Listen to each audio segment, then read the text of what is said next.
أشهد أن لا إله إلا الله أشهد أن محمدا رسول الله۔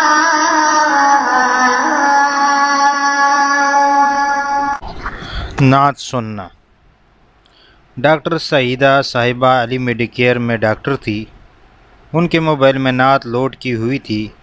ایک دفعہ میں نے وہ نعت سن لی، اب تو میرے پنکھے لگ گئے، دل زور زور سے دھڑکنے لگا، آنکھوں سے آنسو جاری ہو گئے۔ جو ہی نعت کے الفاظ سمجھ میں آ رہے تھے، میرے ہچکی بن گئی کہ میں اب تک ایسی ہستی سے غافل ہوں۔ ہمیں سپورٹ کرنے کے لیے ہمارے چینل کو ابھی سبسکرائب کر لیں اور بیل کے آئیکن پر کلک کر کے ہماری لیٹسٹ ویڈیو کی نوٹیفیکیشن بر وقت حاصل کریں۔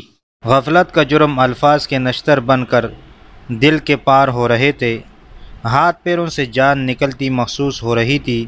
میں بے بس اور بے جان ہو کر بے اختیار روئی چلی جا رہی تھی۔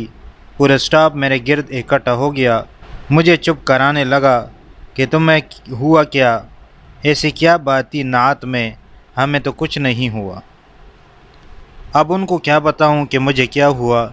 جس مالک کو دل کے دھڑکن میں بسایا، اس کے حبیب کو بلا بیٹھی، صرف درود شریف پڑھ کر سمجھا کہ حق ادا ہو گیا۔ اس کے پیارے بھی تو میرے قلب و جان کے پیارے ہیں، یہ میں نے پیار کا کون سا حق ادا کیا؟ میرے دوستوں نے مجھے سمجھایا کہ دیکھو بھگوانی، تمہاری روح، تمہارا جسم، تمہارا ہر عمل اسلامی ہے، بلکہ کٹر اسلامی ہے۔ تمہارے ضمیر میں اسلامی شاعر کوٹ کوٹ کر بھرے ہیں، بلکہ اس معاملے میں تم ہماری استاذ لگتی ہو۔ تم کب تک اپنے آپ کو دھوکے میں رکھو گی؟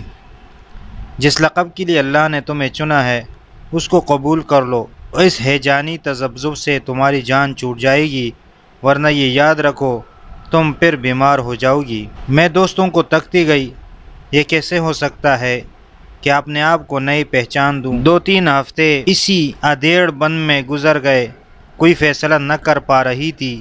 ایک دفعہ گھر میں بیٹھی ہوئی تھی کہ صحن میں بھائی کھڑے ہو کر پانی پی رہا تھا، دوڑ کر اس کو تنبیہ کی کہ بیٹھ کر 3 سانسوں میں پانی پیے۔ وہ حیران پریشان میری طرف دیکھنے لگا۔ بھائی نے کہا، دیدی کیا ہوا؟ میں نے کیا کہ آپ دوڑتی آئی اور مجھے ٹھوکا؟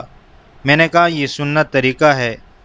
بھائی نے کہا یہ سنت کیا ہے؟ اب مجھے ہوش آیا کہ یہ میں کیا کہہ رہی ہوں، کیونکہ اب مجھے سنت کا مطلب سمجھ میں آ چکا تھا۔ میں نے کہا کچھ نہیں بھائی، بیٹھ کر پینے سے انسان بیمار نہیں ہوتا۔ بھائی نے کہا بیمار تو میں اب بھی نہیں ہوں۔ 2005 سے ہی میرے ان خیالوں کو تقویت ملنے لگی کہ جو کچھ میں کر رہی ہوں صحیح کر رہی ہوں۔ کبھی کبھی دل گھبراتا تو ٹی وی پر نعتیں لگا دیتی، بڑا سکون ملتا سن کر، لیکن جلد ہی گھر والوں کی طرف سے مخالفت شروع ہو جاتی۔ امیلا بہن کہنے لگی، دیدی یہ کیا لگا دیا ہے؟ ہمارا ان نعتوں سے کیا سروکار ہے؟